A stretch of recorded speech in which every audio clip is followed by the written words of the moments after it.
Terima kasih sudah mampir. Jangan lupa subscribe dan nyalakan loncengnya, biar kita bisa terus berbagi cerita. Selamat mendengarkan. Foto itu seharusnya jadi kenang-kenangan terbaik kami. Tapi sekarang, setiap kali melihatnya, aku hanya bisa bertanya, siapa atau apa orang keempat itu? Padahal kami hanya bertiga.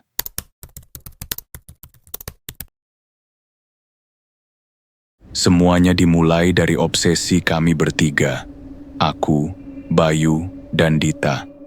Kami terobsesi dengan apa yang disebut para pendaki sebagai Golden Sunrise, momen langka saat matahari terbit mengubah puncak gunung menjadi lautan emas.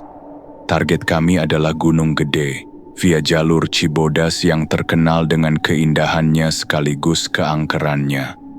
Bayu, yang paling senior di antara kami, sudah mengatur semuanya. Kami berangkat Sabtu dini hari, berharap tiba di puncak tepat waktu.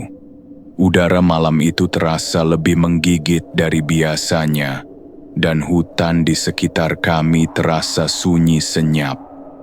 Bahkan suara serangga malam pun seolah enggan terdengar. Kami tiba di pos 3, Kandang Badak, sekitar jam 2 pagi. Kabut tebal turun, membatasi jarak pandang kami hanya beberapa meter. Saat kami sedang beristirahat sambil menyeruput kopi panas dari termos, sesosok pria keluar dari balik kabut. Ia tersenyum ramah, memperkenalkan diri sebagai Ardi.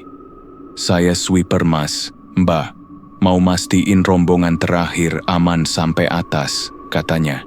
Perawakannya biasa saja, perlengkapannya juga terlihat standar, meski sedikit usang. Kami lega, ada sweeper berarti kami berada di jalur yang benar, dan ada yang mengawasi. Dia bilang akan menunggu di pos 3, memastikan tidak ada yang tertinggal sebelum dia sendiri naik. Kami berterima kasih, lalu melanjutkan perjalanan menembus kabut.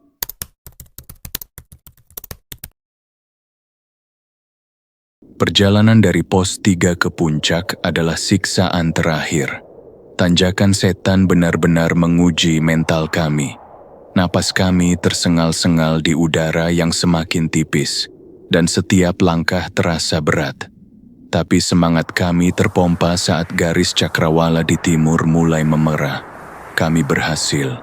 Tepat saat matahari pertama kali mengintip, kami tiba di puncak Gunung Gede. Lelah kami terbayar lunas. Pemandangan itu magis. Lautan awan di bawah kami perlahan berubah menjadi hamparan emas cair, persis seperti yang kami impikan. Kami bertiga berpelukan, larut dalam euforia. Untuk sesaat, kami lupa menghitung. Di tengah kegembiraan itu, sebuah suara tenang menyapa dari belakang. "Selamat mas Mbak, indah sekali ya." Kami menoleh kaget. Ardi sudah berdiri di sana, tersenyum seperti saat kami bertemu di pos 3. Tak ada tanda-tanda kelelahan di wajahnya. Kami terlalu senang untuk mempertanyakan bagaimana ia bisa menyusul secepat itu. "Ayo, foto bareng mas," ajak Bayu. Bayu memasang kamera di tripod kecil, menyetel timer. Kami berempat berdiri berjajar dengan latar belakang kawah dan matahari terbit keemasan. Aku, Dita, Bayu, dan Ardi. Kilatan blitz kamera mengabadikan momen itu. Momen kemenangan kami. Momen yang kini jadi sumber mimpi burukku.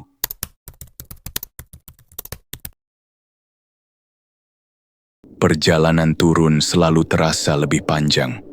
Euforia puncak berganti menjadi fokus untuk menjejakkan kaki dengan benar. Ardi berjalan di depan kami, sesekali menoleh sambil tersenyum. Anehnya, dia tidak banyak bicara. Setelah sekitar 1 jam, Dita yang sedari tadi mengutak-atik kamera digitalnya, tiba-tiba berhenti. Aneh banget, gumamnya. Aku dan Bayu menghampirinya. Dita menunjukkan layar kamera, menunjuk pada foto kami berempat di puncak. "Lihat deh, Mas Ardi kok ngeblur ya?" Benar saja, aku, Bayu, dan Dita terlihat jelas dan tajam. Tapi sosok Ardi di sebelah Bayu tampak buram, seolah-olah dia bergerak saat difoto, atau seperti asap yang belum sepenuhnya padat. Bayu tertawa kecil. "Ah, paling lensa kameramu kena embun, Dit. Udah, ayo jalan lagi. Embun tidak membuat orang jadi asap."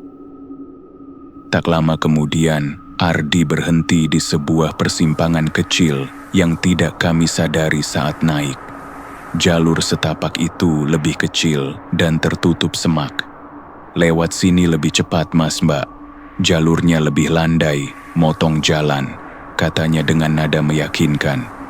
Kami yang sudah kelelahan tentu saja tergiur. Tanpa banyak berpikir, kami mengikuti Ardi masuk ke jalur pintas itu. Awalnya memang terasa lebih mudah, tapi 10 menit kemudian medannya berubah drastis. Jalurnya menjadi curam, tanahnya gembur bercampur kerikil tajam. Di sisi kiri kami, sebuah jurang menganga, bekas longsoran. Aku mencium bau tanah basah dan anyir yang aneh. Bayu, yang paling peka dengan jalur, akhirnya berhenti. "Mas Ardi, yakin ini jalurnya?" tanyanya. Suaranya terdengar ragu. Kami mendongak. Ardi, yang seharusnya hanya beberapa meter di depan kami, sudah tidak ada. Lenyap. Jalan pintas tidak selalu menuju pulang.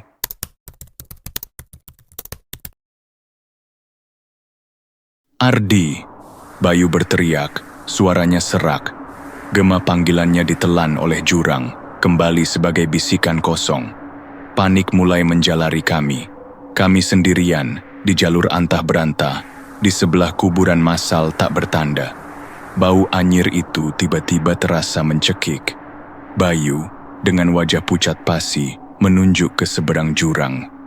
"Gue inget sekarang," bisiknya. "Ini jurang Sela, tempat longsoran September tahun lalu. Katanya ada satu rombongan yang hilang di sini." Jantungku serasa berhenti berdetak. Kami tidak tersesat. Kami dipandu ke sini. Tiba-tiba, di tengah kesunyian yang mencekam, terdengar suara peluit darurat yang melengking. Fuit, tajam dan memekakkan telinga. Kami bertiga membeku, saling pandang. Suara itu bukan dari salah satu dari kami. Dengan tangan gemetar, Bayu merogoh tasnya dan mengeluarkan peluitnya. Masih tergantung rapi di tempatnya. Dita melirik jam tangannya, matanya terbelalak ngeri. Jam 3:07 pagi, desisnya. "Kami tidak butuh komando, kami harus pergi. Sekarang, kami berbalik, merangkak naik kembali ke jalur utama, tidak peduli pada duri yang menggores kulit atau batu yang melukai tangan." Di tengah kekacauan itu, Bayu menyalakan radio HT-nya, mencoba menghubungi pos jaga.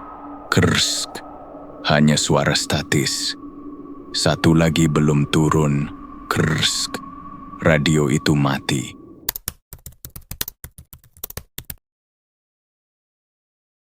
Kami lari, bukan lagi berjalan atau turun, tapi lari membabi buta. Kami tidak lagi peduli pada jalur, hanya terus bergerak ke atas, menjauhi jurang itu. Setiap suara gemerisik daun, setiap bayangan aneh dari pohon, membuat kami tersentak. Senyum ramah Ardi kini terbayang di benakku, sebagai seringai mengerikan. Kami tidak berhenti sampai kami menemukan kembali jalur utama yang lebar dan jelas. Di sana, di bawah naungan pohon-pohon yang terasa lebih normal, kami ambruk, mencoba mengatur napas yang terasa seperti api di paru-paru. Sisa perjalanan turun kami lalui dalam kebisuan yang tegang. Tidak ada lagi canda, tidak ada lagi kekaguman pada alam. Hanya ada keinginan untuk segera sampai ke bawah, ke peradaban, ke tempat yang aman.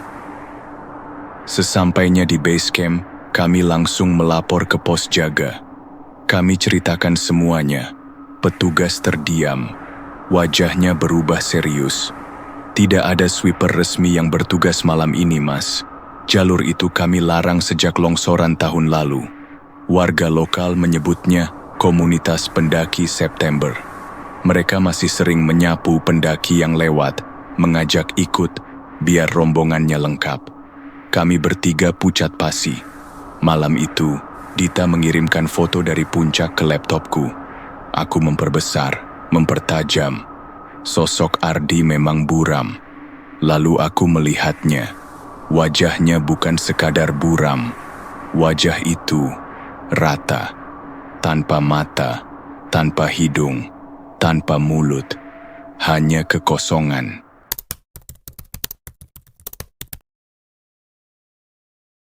Kisah ini adalah pengingat yang mengerikan bahwa gunung, dengan segala keindahannya, juga menyimpan misteri dan bahaya yang tak terduga. Obsesi untuk menaklukkan alam seringkali membuat kita buta terhadap tanda-tanda dan peringatan. Pelajaran utamanya adalah untuk selalu menaruh rasa hormat yang tinggi pada alam dan sejarahnya. Jangan pernah meremehkan cerita atau larangan dari penduduk lokal, karena seringkali hal itu lahir dari pengalaman tragis. Kepercayaan buta pada orang asing di tempat terpencil bisa berakibat fatal. Selalu siapkan rencana, patuhi jalur yang sudah ada, dan yang terpenting, percayalah pada intuisimu. Jika sesuatu terasa salah, kemungkinan besar memang ada yang salah. Jika Anda menyukai video ini, jangan lupa untuk like, komen, dan subscribe. Terima kasih atas dukungannya.